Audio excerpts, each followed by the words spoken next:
Binasbasan ni Jacob ang mga anak niya. Ika-49 na kabanata.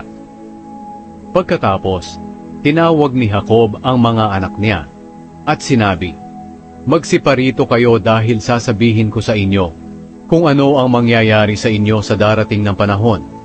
Mga anak, lumapit kayo at makinig sa akin na inyong ama.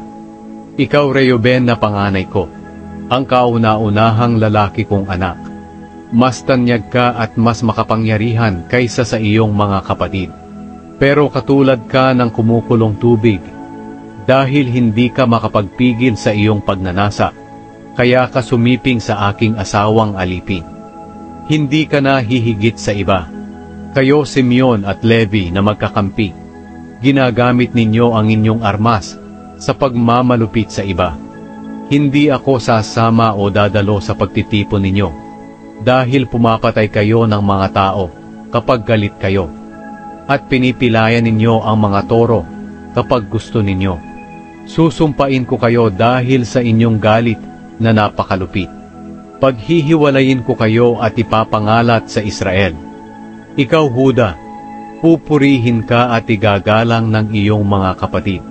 Tatalunin mo ang iyong mga kalaban. Katulad ka ng batang leon na matapos hanapin ang sisilain ay bumabalik sa kanyang lungga at doon magpapahinga.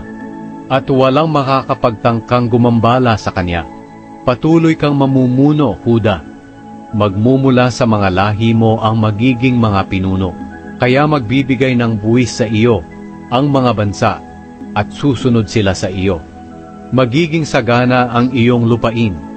Kaya kahit itali mo ang asno malapit sa pinakamagandang tanim na ubas, hindi niya ito makakayang ubusin dahil sa dami. At kahit ipanglaba pa ang katas ng ubas, hindi ito mauubos. Kaya dahil sa masaganang katas ng ubas, magniningning ang iyong mga mata. At sa masaganang gatas higit na puputi ang ngipin mo. Ikaw, Zebulun, maninirahan ka sa tabi ng dagat. Ang lupain mo ay magiging daungan ng mga sasakyang pandagat. Ang lupain mo ay aabot hanggang sa Sidon.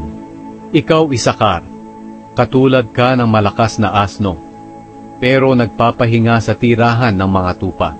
Titiisin mong magpaalipin kahit pa pagpasanin ka ng mabigat, at sa pilitang pagtrabahuhin, basta't mabuti at sagana lang ang lupaing titirahan mo. Ikaw, Dan, pangungunahan mong mabuti ang iyong mga tao bilang isa sa mga lahi ng Israel. Magiging katulad ka ng makamandag na ahas sa tabi ng daan na tumutuklaw ng paa ng dumaraan na kabayo. Kaya nahuhulog ang nakasakay dito.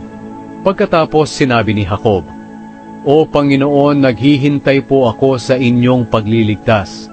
Nagpatuloy pa siya sa pagsasalita, "Ikaw, Gad, lulusubin ka ng grupo ng mga tulisan, pero gagantihan mo sila habang tumatakas sila. Ikaw, Asher, magiging sagana ka sa pagkain. Aani ka ng mga pagkain na para sa mga hari. Ikaw, Naphtali, katulad ka ng pinakawalang usa na nanganganak ng magagandang supling.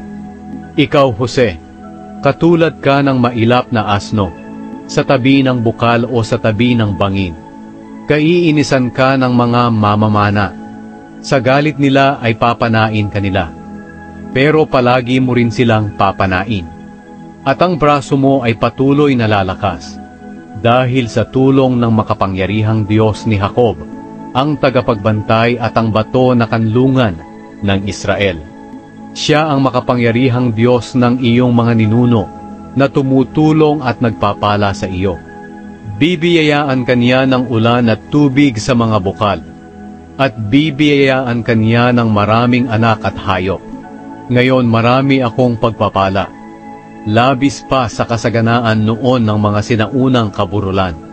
Naway matanggap mo ang mga pagpapalang ito, Jose, ikaw na nakakahigit kaysa sa iyong mga kapatid. Ikaw, Benjamin, katulad ka ng asong lobo na sumisila sa umaga ng kanyang nahuli para kainin, at sa gabi ay pinaghahati-hatian ang natirang nasamsam. Sila ang 12 anak ni Jacob, na pinanggalingan ng mga lahi ng Israel. At iyon ang huling habilin ni Jacob sa bawat isa sa kanila.